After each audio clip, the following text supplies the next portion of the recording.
Hey there, I'm Stacy, and I'm 37 years old. My husband, Eric, and I were throwing a party at our house to welcome back my brother-in-law, Uncle Isaac. He had just come home after spending 5 years in prison for a crime he didn't commit. Yep, you heard that right, prison. But before you jump to conclusions about him or our family, let me tell you, Isaac was innocent. He got caught up in something he had nothing to do with. It took 5 long years of legal battles to prove his innocence and set him free. So you can imagine how excited we all were to have him back with us. The party was buzzing, everyone having a great time. Isaac was in the spotlight, catching up with everyone and sharing stories from his time in prison. He had a special bond with my daughter, Wendy, who used to be really close to him before all this mess happened. Laughter and lively chats echoed through the house. The smell of yummy food filled the air as we all enjoyed a feast fit for royalty. It was a special time for our family, filled with happiness and togetherness, which made my heart feel warm. Once the party ended and everyone left, we were still buzzing with excitement. We were thankful to see Isaac back with us, alive, happy, and healthy after his unfair time in prison. Life went back to normal, and it felt like the drama in our family had calmed down, at least for a little while. But sadly, that happy feeling didn't last long. A couple of days after the party, I was sitting in the living room, lost in a book, when Wendy burst in looking scared and angry. I quickly put my book down and went to her side, worried about what had happened. "Wendy, what's the matter? You look really scared. Tell me what's going on," I said, my voice filled with worry. Tears were rolling down Wendy's cheeks as she struggled to catch her breath. "Mom, I found something. A camera. Hidden in one of my plants."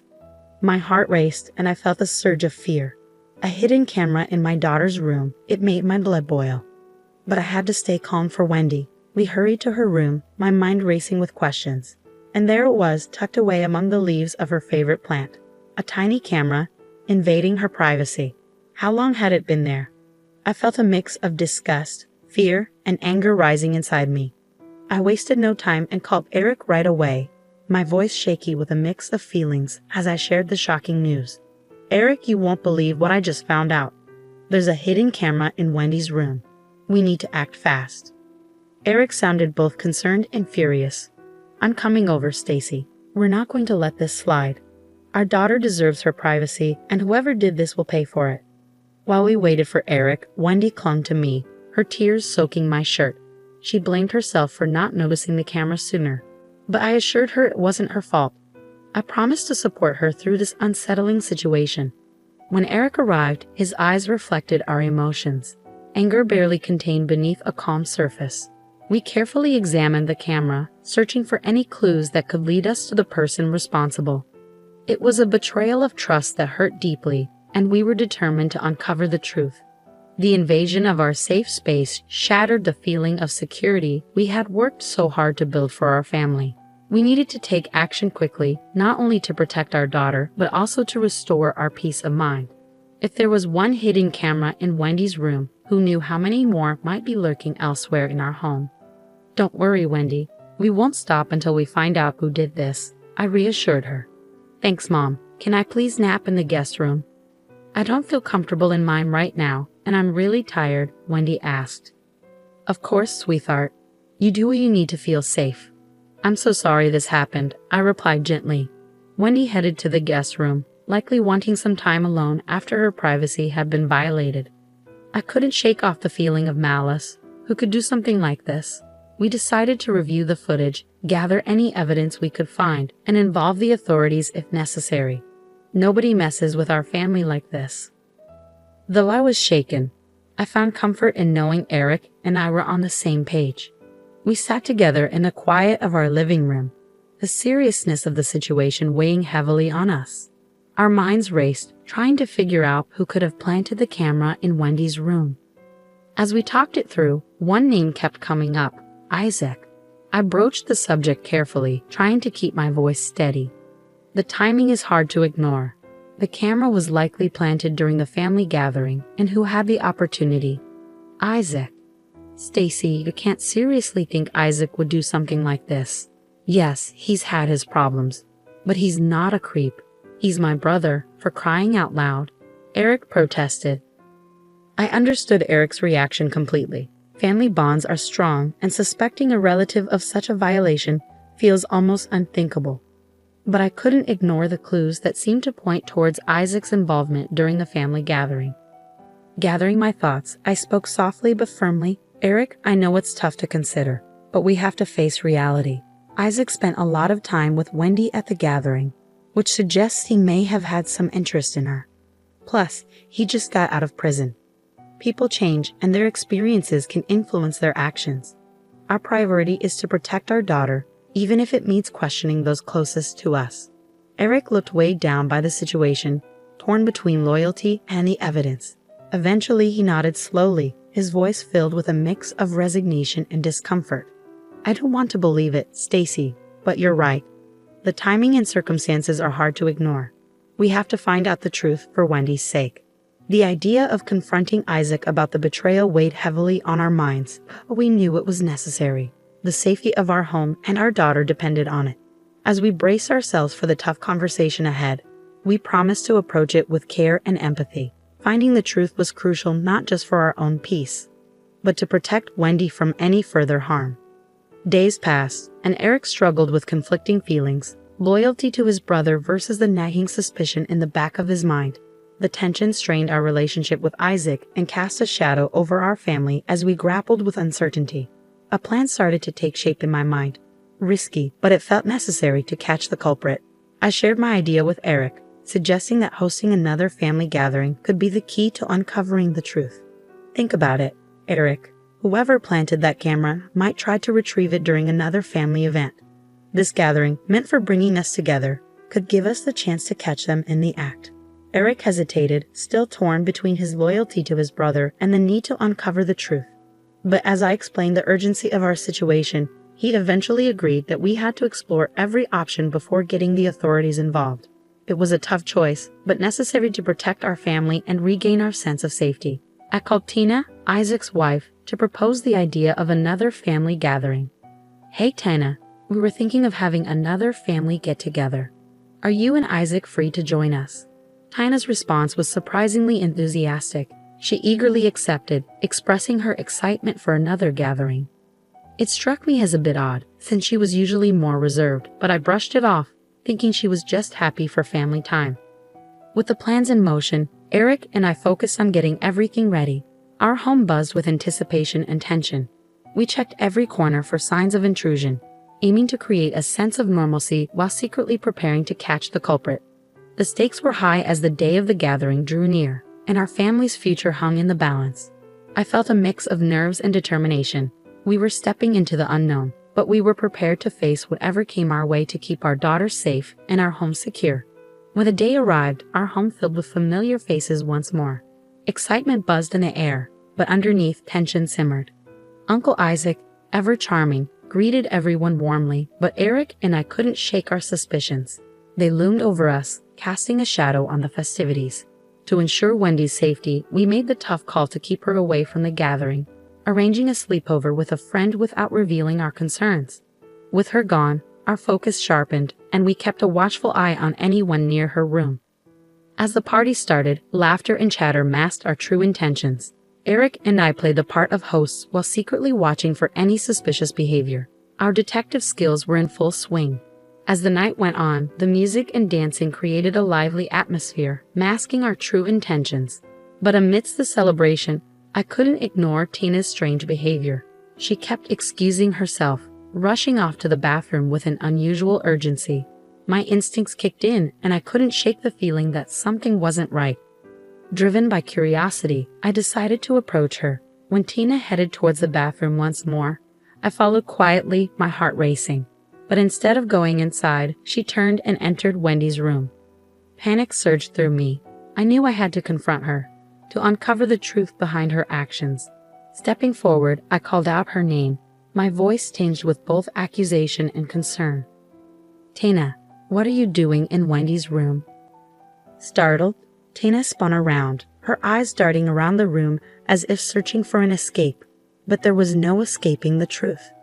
The tension between us thickened, heavy with unspoken accusations. I asked you a question, Tina. What are you doing in my daughter's room? Tina's facade cracked, tears welling in her eyes. Her voice shook as she said, "I was just looking for Wendy. I was surprised she wasn't with us for the party." "You were going through her drawers," I pointed out, my tone unwavering. Tina looked down, realizing her hands were still in the drawer she'd been searching. I can explain." "Save it." The person we least expected, the one we had staunchly defended, had betrayed our trust. The room swirled with a whirlwind of disbelief and disappointment. I motioned for Eric to join me, and he rushed over, assuming we had caught Isaac in Wendy's room. But his expression turned to shock when he saw it was Tina. "You planted that camera, didn't you? Why, Tina? Why would you do something like this?" Eric demanded, his voice laced with anger and pain. Without hesitation, Eric called Isaac over to Wendy's room, his tone firm and commanding. Isaac, sensing the urgency, quickly joined us, confusion written all over his face. As Isaac stepped into the room, his gaze fell on Tina, tears streaming down her cheeks.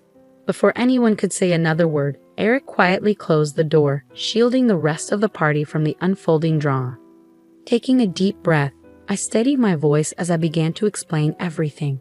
I recounted the shocking discovery of the camera in Wendy's room, the invasion of their privacy that had shattered their trust. My words hung heavy in the air, the truth weighing down the room. "We planned this gathering, Isaac, to catch whoever planted the camera. And to be honest, we initially suspected you." "Bro, I'm so sorry. I shouldn't have doubted you, especially after everything with prison," Eric interjected, his voice filled with regret. "But it was mostly me who accused you, Isaac. I'm truly sorry. After finding Tina here, I realized you weren't involved." Isaac's brows furrowed, confusion clouding his expression as he looked between Stacy, Eric, and Tina. He turned to Tina, seeking answers. "Tina, why were you in Wendy's room? What's going on?" "We caught Tina going through Wendy's things. She's the one who planted the camera.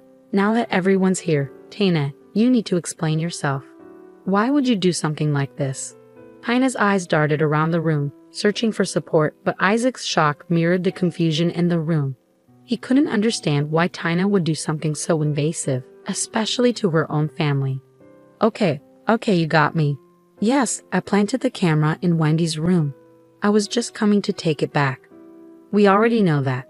We caught you. We want to know why," Eric pressed. "Because I'm jealous, okay," Tina blurted out. Tina's confession hung heavy in the air, exposing her jealousy for all to see. She admitted, with a mix of shame and frustration, that her actions were driven by envy towards Wendy. She had noticed Isaac and Wendy talking a lot during the last family gathering, and it sparked jealousy within her. She questioned what made Wendy so special, what drew Isaac's attention and affection towards her. Isaac felt the need to defend himself, his voice tinged with defensiveness and genuine concern. "Tina, you know I care about Wendy, but not in a weird way. Being her uncle is important to me. I was just checking on her, making sure she was okay. It was out of love and family concern, nothing strange." "But why were you always praising Wendy? It made me wonder what was so great about her," Tina countered, her jealousy still evident. "So you're upset because I'm proud of being an uncle?" "Tina, is there something wrong with being proud of my niece? I have every right to support and appreciate Wendy. It's not about playing favorites, it's just genuine love for family." I didn't expect you to react like this. Trying to navigate the emotions in the room, I turned to Tina. "What were you hoping to find by planting the camera? What did you think you'd uncover?" "I just wanted to see how Wendy lives, you know. Maybe if I understood her better and acted like her, I could get the same attention from you, Isaac. I wanted to feel valued like she is." "You're acting crazy, Tina. Jealous of a teenager. That's messed up," Isaac snapped, his frustration evident. After an awkward silence that could rival a library, Eric decided to end the party. "Good call," I agreed. "The last thing we need is to keep partying after discovering Tina's true colors. The resident creep of the year." Once the relatives were gone, it was just Eric and me left to deal with the fallout of Tina's actions. And let me tell you, it wasn't pretty. I unleashed a verbal storm on Tina, making a sailor blush. I mean, who does that? Who plants a camera in their niece's room? Sick, that's who. Isaac looked lost, disappointment written all over his face. I guess he couldn't believe what his wife had done. Can't say I blame him. I'd be equally stunned if my partner turned out to be a lunatic. As the dust settled and our emotions ran dry, Eric and I found ourselves sitting in our once cheerful home, now tainted by one family member's sinister acts. The next day, when Wendy returned, it fell to me to break the news, to expose the twisted truth. Tears filled Wendy's eyes as I recounted the violation of her privacy. The poor girl, innocent and unsuspecting, couldn't believe someone in our own family could do something so awful. "Mom, I never imagined this could happen, especially from Tina." "Seriously?" Wendy's disbelief mirrored my own. I shook my head, struggling to comprehend it myself. "I know it's hard to believe. Tina's really crossed a line." With Wendy in my arms, her tears staining my shoulder, I made her a promise. We were going to fight back. Pressing charges was just the beginning. Tina needed a reality check, and we were ready to give it to her. Her tearful eyes met mine, seeking reassurance. "But Mom, how is Uncle Isaac doing?" I sighed, the weight of our shattered family hanging heavily in the air.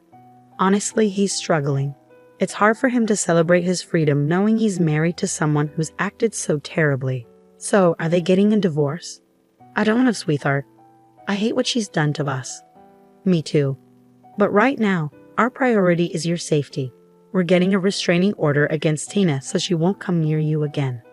We're pressing charges and getting a restraining order against Tina, the one with the camera, and the bond between Isaac and our family? It's strained, shattered by this betrayal. There's an awkward silence between us, a reminder of how far jealousy can go. But we're determined to rebuild and find comfort in those who truly care. The road ahead might be tough, but we're ready to face it. Our family's love will help us through.